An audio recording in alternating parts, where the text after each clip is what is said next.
opportunity to welcome you to a little video that I'm going to do. I think that in the times that we're in, letting people into our life is super special, especially because I love being around people and having friends and families over for the holidays. So I am going to show you guys how I decorate Christmas trees, and I'd like to welcome you to a little inside of Maddie's life.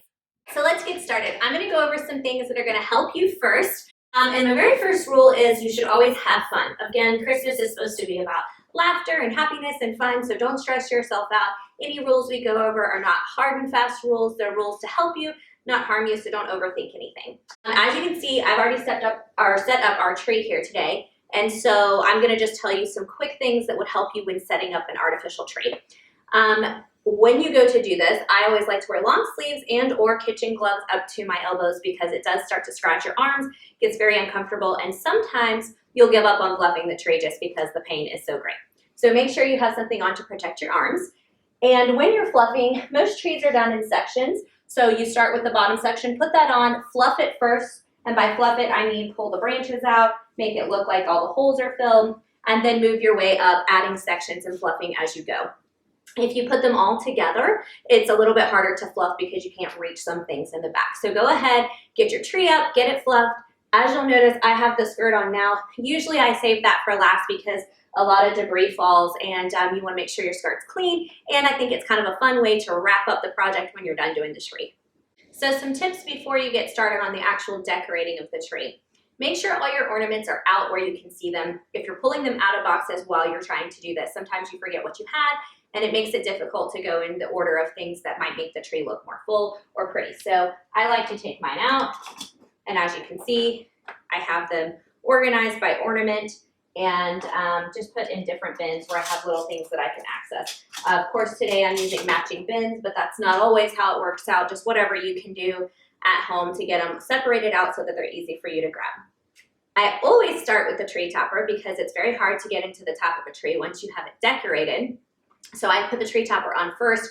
Maybe not all of the things that go around the tree topper, but definitely get up there, put that on so you're not struggling with a tree that already has ornaments on it that might be shaking and things like that. All right, so when putting the tree topper on, make sure you have something to help you secure it to the top. I have some floral wire today. Typically I like to use pipe cleaner. I just don't have any with me, but if you're gonna do that, make sure you have pipe cleaner or floral wire because you wanna secure this so that it doesn't work sideways, okay?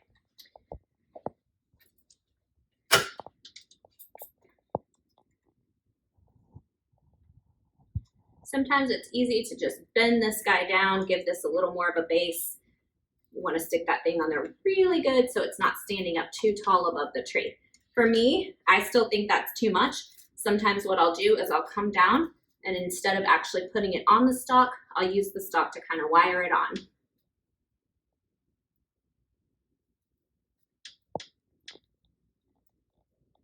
Okay, so once you've got your topper on, which you may struggle with a little bit, here or there, just make sure you've got that wire, the pipe cleaner to secure it and work with it till it gets how you want it to be. Again, I put mine down in the tree versus sitting on a stalk. That sometimes makes it a little fuller and more like a triangular shape of the tree instead of just kind of sticking out of the top of the tree. Once you've done that, the next step is to do what I call filler ornaments.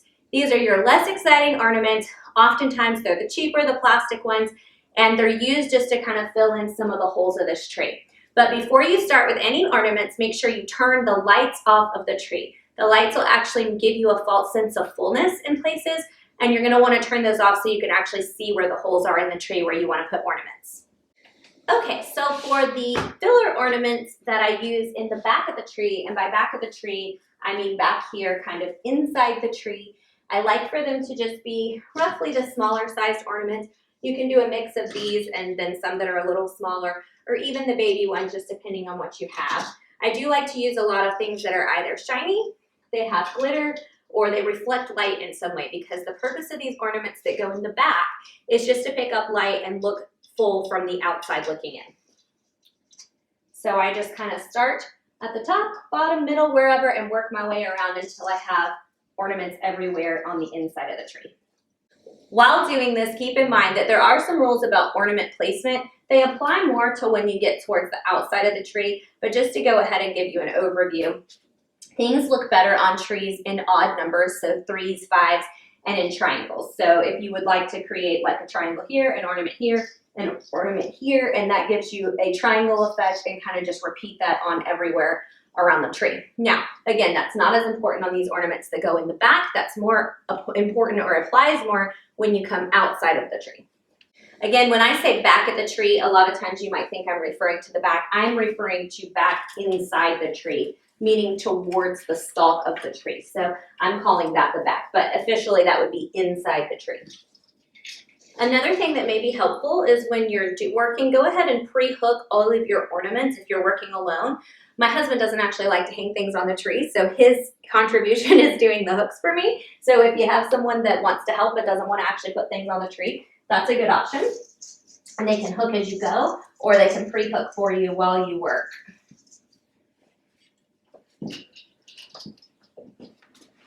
So I'm going to take a minute, place all of these ornaments, and then we'll talk about the next step as soon as I have these on the inside of the tree.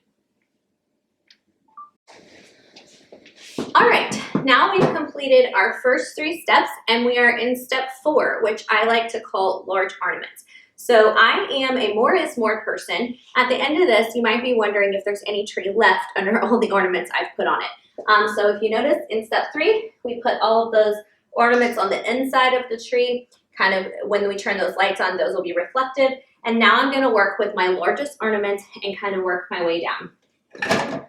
These are what I'm gonna start with. These are, I only have 6 of these, which kind of goes against my rule. Normally I like to have 3, 5, or 7, but when I bought these, there were 6, so I bought 6. So we're gonna put these on, and we're gonna do that in that triangle form that we talked about earlier. So by triangle, I mean maybe one here, and then we'll complete the triangle over here.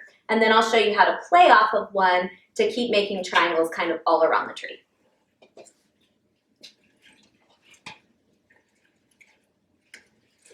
With an artificial tree, you can use the branches to kind of place things straight up and down so that they're not hanging crooked.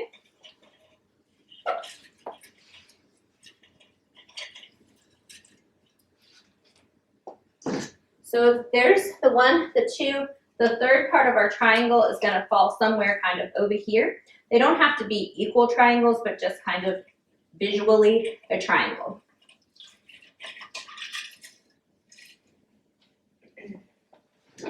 And then now that I have that 1, 2, 3 system, I can put something here, and it creates another triangle with those 2 that are already there. And again, use the branches to your advantage. While you're working, make sure you step back, take a look, make sure it looks kind of even and things are going well, and then keep moving. Okay, so now we have our largest ornaments on the tree. Those are the ones that I'm using as your focal points in the big or large ornament section. So now I'm just gonna really quickly show you other things that I'm thinking that are considered large, which are gonna be your larger balls, things like this, and I'm gonna go ahead and put those on the tree in that same triangle form, and I'll get right back with you when we're done with that.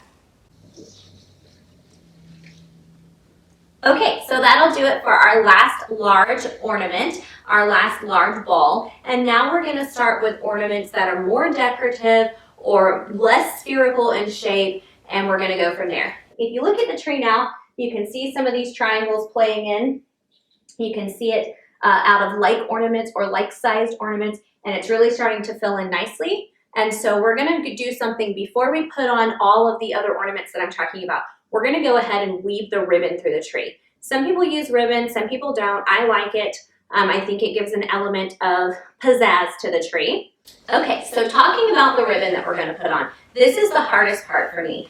I'm a very symmetrical person. That's why the triangle theory works so well for me. I like to see things have an order or rules that I can follow, and ribbon is the exact opposite of that. It's supposed to look like an elf came in and did this, and then the tree just looked beautiful. So don't put too much thought into it. Let it look a little messy. You'll be surprised in the end how good it comes out.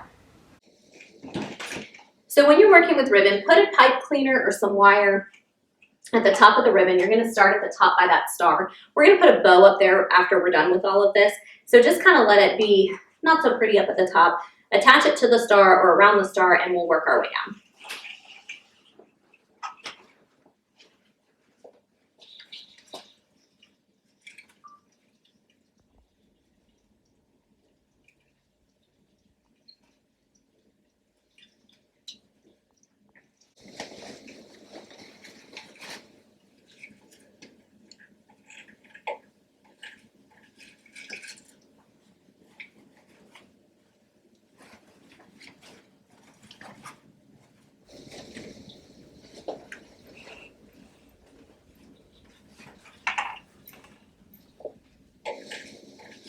Make sure you have scissors handy so when you reach the bottom of the tree, you can cut off and go from there.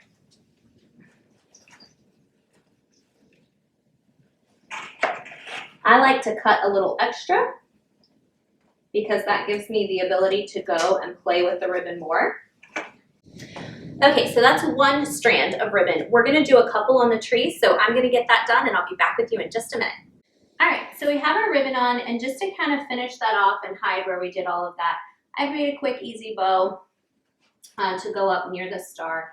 I'm a bow person, I'm a ribbon person, so this works out for me. We'll add more to the top of the tree at the very end, but for now, we'll just put this bow on.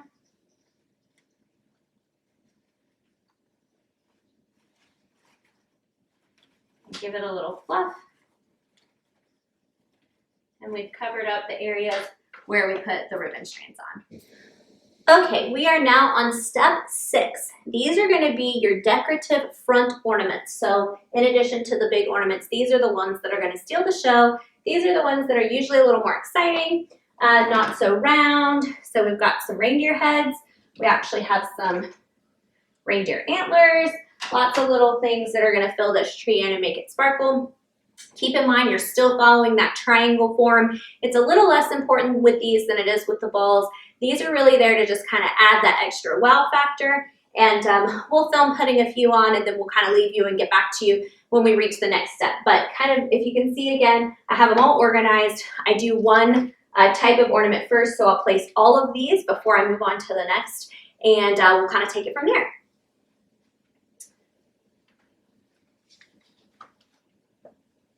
Keep in mind when you're working with these, now that you have that ribbon on, you can kind of move around the ribbon if you need to, move things in front of it or behind it.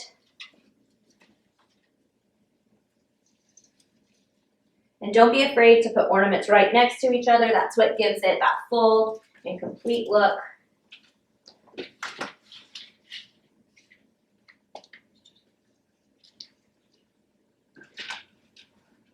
Work your way around. Try to know how many you have of each ornament and make sure you can spread that out kind of all around all sides of the tree that are going to be visible. And just like that, you have one type of ornament down, and you just keep working your way through your different types until you have everything on the tree. All right, I'm going to get started with these reindeer heads, and then we'll be back in just a bit, and the tree should look a lot more full when you get back.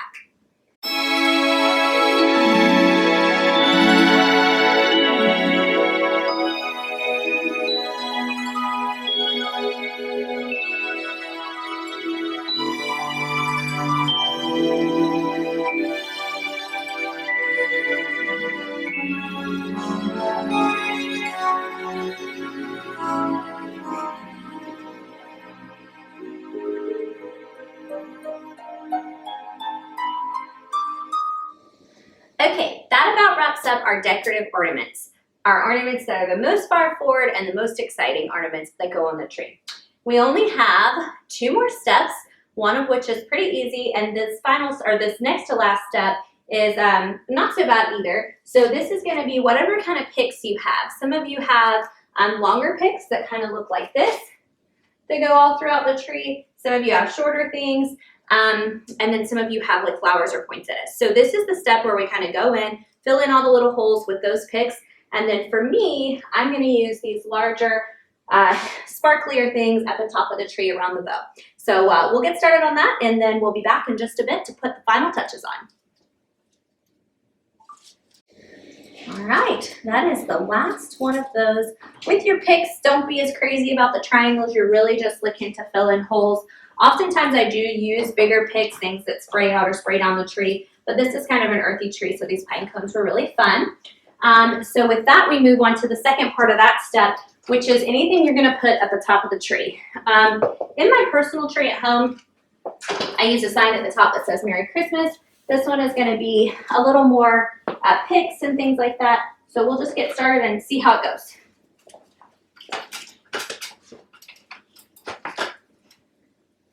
This is a step you kind of have to play with a little bit.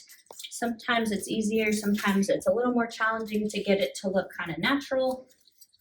And sometimes I think I'm going to use something, and then when I get done, I don't like it, so you can take it right back out. Okay, So your 8th and final step I've already done, which would be to put your tree skirt on. I love to save that for last because it kind of wraps up the pretty little package. You can clean up a little bit before you do it, make sure that all the glitter and everything's off the ground. In this case, snow. I'm covered in snow, so by now you should be covered in glitter, laughter, and be having a lot of fun and be almost done. With that said, there's 2 ways I like to plug up my tree. One is with a step plug that you can tap with your foot and turn it on. It's a very manual way, but if you have a smart home, Alexa, Google Home, anything like that, I like to just plug it into a smart plug and say, Alexa, turn on the tree. There you have it, a fully decorated tree. Should be loving it. Your family should love it. You should enjoy it all holiday long. And if you have any questions, feel free to shoot me a comment and I'll answer them if I can.